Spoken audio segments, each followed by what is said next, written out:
Hello and welcome to the channel. Today I'm Will and I'm going to be carrying on the series of talking about my favourite historical fiction reads of all time. And so I've done 2 videos previous to this, so in total the series encompasses my top 40 historical fiction reads of all time. So you can check out those other 2 videos if you would like to, but today we are focused on my 20th to 11th favourites of all time. We're near the top. There'll be one more video after this, of course, because each video combats 10 of my favourites. So it was really hard to rank them, but it's been done. It was difficult, and really the list would change day by day by my preferences, but these are always amongst my favourites. And so let's just get on into it. In the 20th spot for me is Protector by Con Iggulden. This is book 2 of the Athenian duology, which kicks off with Gates of Athens, which you may hear about in the next video.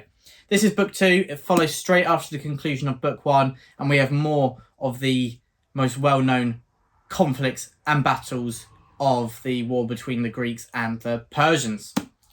And I just love how the stories of these characters are taken to the next level. A lot of the first one is political machinations, which I absolutely adored. And so I was wondering, would Protector be able to reach those lofty heights? Well, it did, in the way that it combated something very different. I think Con Iggulden may have realised he did the best he could with Gates of Athens. He did something quite different with Protector. There's a lot more action, a lot more of the battle, and a lot more of the kind of conflicts of allies as they're arranging for war. And I really enjoyed that different lens than we see in Gates of Athens. I do prefer Gates of Athens overall, but that's because of I adored those political machinations. I've really enjoyed learning about the politics of Athens, and it's just exceptional. But Protector is too, hence why I've got it here as my 20th favourite historical fiction read of all time. And I really need to read the next duology, which I've forgotten what it's called, but I think the 2 books are Empire and Lion, and it's the generation after the characters who are in this first duology. So I really need to pick that up at some point. But that is my 20th, and now on to my 19th, some self-published historical fiction. Yellow Sky Revolt. So this looks at the historical period of the Three Kingdoms Chronicles, which was a war in China between more than, but kind of condensed into 3 kingdoms. And if you've read Dynasty Warriors, played Dynasty Warriors, you will really enjoy this. This is a chronicler's tale. We follow an old man who has lost, and he is reflecting on his childhood, where he kind of got sucked into the conflict to begin with. So this is a coming-of-age story. Later on in the series, it's not as much of a coming-of-age story because, of course, this is looking at his time as a child. Him as before he knew about the war, when he's living with his father and the people we know in a little village. And it takes that trope of kind of farmer boy goes into the war. And it's a trope that's been done many times, but it's done really well with Yellow Sky Revolt. It's quite difficult when you have the character of a child. Obviously, they don't have much agency. And sometimes authors give these characters too much agency so that the story feels more driven, because the character can change what happens around them. But that feels unrealistic. But in here, there's a great balance struck between having no agency but still influencing the events going on around him. It's written really well, great standout characters, and it ends in a way that just sets up the rest of the series, and I really cannot wait to read more. I've read book 2, really enjoyed book 2, but I need to power on with book 3 and 4. I actually have a review of Yellow Sky Revolt up on the channel if you'd like to hear me talk about it more in depth. And so that's my 19th favourite historical fiction of all time. And next up, number 18, I have Lustrum by Robert Harris. This is book 2 of the Cicero trilogy. Cicero, of course, the very well-known Roman senator. And this is just exceptional. I do not know why I have not finished this series. I talked about Imperium in the previous videos, talking about my favourite historical fiction reads, but I enjoyed Lustrum a bit more. And that's just because book 1 Imperium set it up so well. Cicero is an incredible leading character, and we follow his scribe, his personal assistant basically, who's his slave. So it's hard to like Cicero because, as with everyone in this culture back in the Roman period just before Julius Caesar seizes full control, they all have slaves. They all have very questionable morals, but I really enjoy how you're immersed in this world. And you're still rooting for Cicero. It's really strange. how Robert Harris manages to make you root for him. I love the kind of courtroom drama, like A Few Good Men, but in the ancient Roman period. It's just awesome. And I love how the kind of the jigsaws of the political machinations fall into place. I love how kind of discovering these different twists and turns, and then also the big epiphanies and the big twist moments are just done so well. And there are 2 or 3 moments here where you can feel the balance hangs on what is said next. And there's very few books where the dialogue feels so influential and so important and so impactful. That's what is really masterful in Lustrum. I really enjoyed how different it is. I read mainly military historical fiction. So this was quite different in that you don't see the conflict, but you're seeing what causes the conflict. And so it was really interesting seeing it from that lens instead, from more the political lens, with the conflict happening on the periphery, off stage, if you'd like.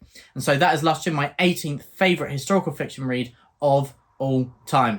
Next up, I talked about quite a bit of Bernard Cornwell in the last few videos, and I've got one more. I think this may be my last of the Last Kingdom series I'm talking about. This is a 7th book in that series of Saxon stories. This is book 7, The Pagan Lord. I really enjoyed The Pagan Lord because I felt there's a little dip in the few installments before this because they felt a bit templatey, and it doesn't really impact the series too much because they're quite short, very easy to read, very accessible, and Uhtred is always a fantastic character to follow. He always has this drive to him that makes it easy to power through the story. But I did feel there was a drop in quality of the previous few books, but that is changed with The Pagan Lord. I love how this begins Uhtred really having a relationship with his children. The Saxon stories, if you don't know, we follow Uhtred, son of Uhtred of Bebbanburg, and we follow him over the course of his life. So he starts as a very young boy, and here I think he's in his 30s. So he's now got some children who are in their teenage years. And that means that Bernard Cornwell really enjoyed exploring this relationship that Uhtred has as his children are nearly becoming adults and they're having to make decisions that will change their lives to come. And so we see those that disappoint Uhtred and those that he loves and those that really surprise him as well. And I love how that all begins with the Pagan Lord, how Uhtred is beginning to lose control of his children as well. And he's realising this is what people felt with him. It's really great. I love this different dynamic and it just adds a new life to the series. And I just remember so many laugh out loud moments and also just a great story from beginning to end with the Pagan Lord. Bernard Cornwell is an just awesome writer, and that is why he's so well known and renowned for his historical fiction. And the Pagan Lord is one of my favourites of his. And so that's my 17th and now 16th. This is quite a divisive pick. This is Wolfhall by Hilary Mantel. This is a book that people say you either love or you hate more than anything. Luckily, I fell into the camp of loving it. It was interesting. When I read this originally, I would have put it as one of my top 10 reads of all time. But I read this, I think, 4 years ago now, and over time, it's kind of dropped. And it is very interesting how seeing some books over time maintain that love, and some you love even more, that nostalgia. But some don't quite retain that love and affection. This is one of those, but it's still one of my favourite historical fiction reads. I had to take this in small chunks because it is quite a dry book at times and it can be quite challenging. So I took it in chunks, but luckily at the time, that really suited me. I love the prose. Thomas Cromwell is just, what a character. And I do need to carry on with the series. And I will forever say that the prologue of this book is one of the greatest prologues and one of the greatest chapters of all time in fiction. Again, I love the political machinations. As I said, I read mainly military historical fiction, but many of my favourites you'll see aren't actually that military. They're more politically focused. And this is one of the only Tudor books I've read, and so maybe that helped me love this even more because it was very fresh to me and very new and very immersive. And so that probably had another element that made me love Wolfhall even more. But yeah, that is Wolfhall by Hilary Mantel, Booker Prize winner, incredible prose, really enjoyed the cast of characters, and there are just lines here that will blow you away. And I'm not sure how I'd feel about reading it now because I do want to carry on with book 2 and 3, but because it is quite heavy, I just always hold back. But I think I need to just do it, basically. And so, yeah, hopefully I will at some point soon. So that is Wolfhall, my 16th favourite. And so now going into the latter half of the video, my top, the last 5 I'm talking about today. In the 15th spot, I have The Temple of Fortuna by Elodie Harper, book 3 of the Wolf Den trilogy. This is just What a book, what a series. Me and my brother Ed and Sadie as well have really been pushing this series. It is one that I think transcends genre. Whether you read fantasy, horror, sci-fi, historical fiction, thriller, crime, whatever it is, this is a series for you in my opinion, because it just has a bit of everything. Characters are at the heart of the story. Wonderful writing prose. It's terrifying at times. It's got a hook that you just can't look away, and everything just clicks and is brought together in a wonderful fashion for this conclusion that is so satisfying, but so heartbreaking at the same time. L.D. Harper really just manages to invest you in the characters and the story that is unfolding, so that you really feel those heartwarming moments, but it means you also feel the heartbreaking ones. And you definitely do with the Temple of Fortuna.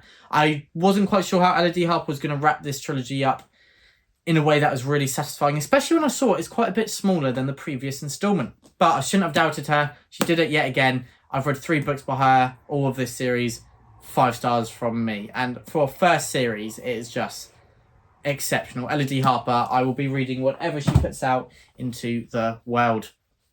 And now in the number 14th spot, I have God of Vengeance by Giles Christian, book 1 of his Rise of Sigurd trilogy. This is my favourite installment of the trilogy.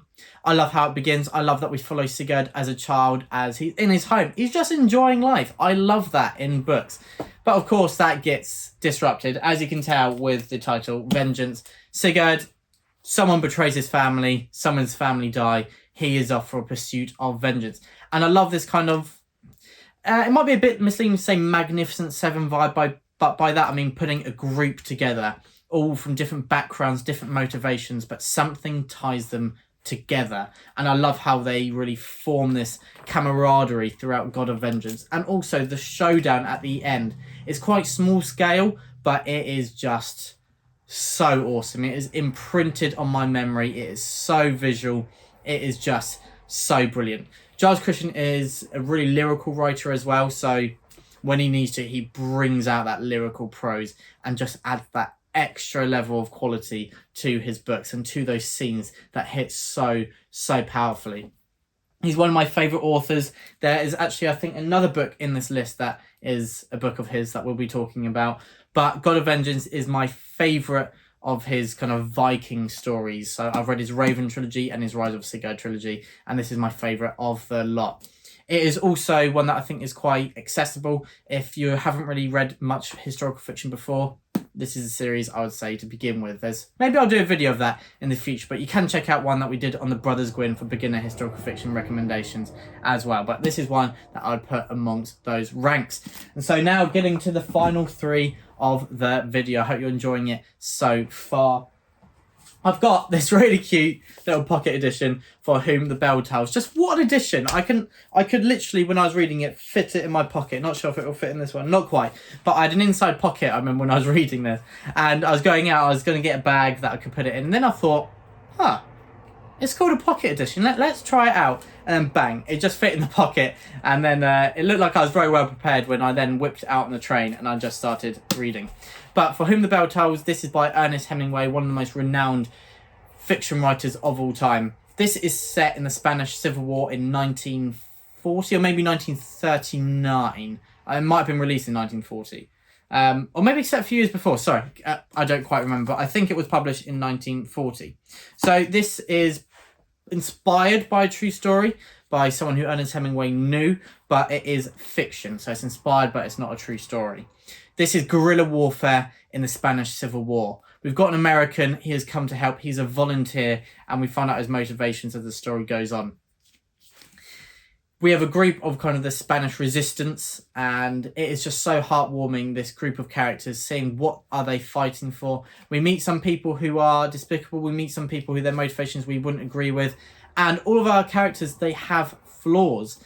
There's also a romance in here, which I found really compelling. It is, of course, in 1940s, somewhat dated. So I went in expecting a lot of, obviously, the patriarchal values and the hegemonic values of the time to really be pushed. And they are present, but I was somewhat surprised at it felt progressive in some ways as well. You have female characters acting in a war capacity, and it's not really questioned.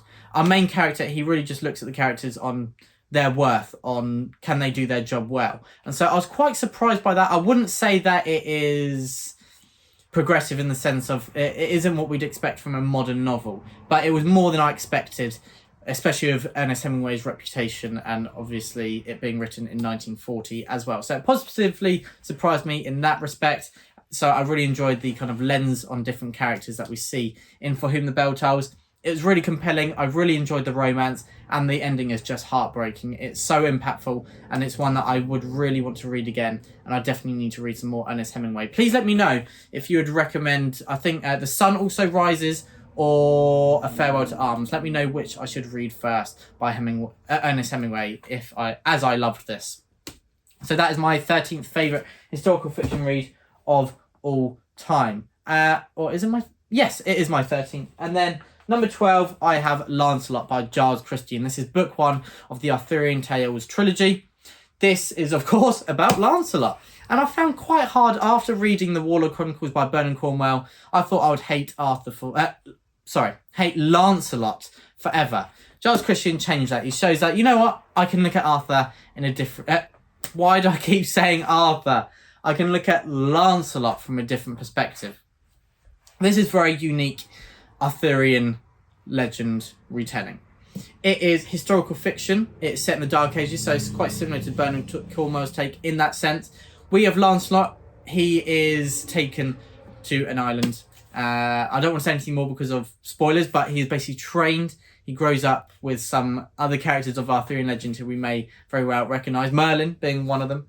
And so this is a coming-of-age story, and I found that really interesting, following Lancelot, of all characters, as a child, as he grows into a man, and of course, as he is embroiled in the tragedy of the Arthurian legend and plays such a key and active role in that.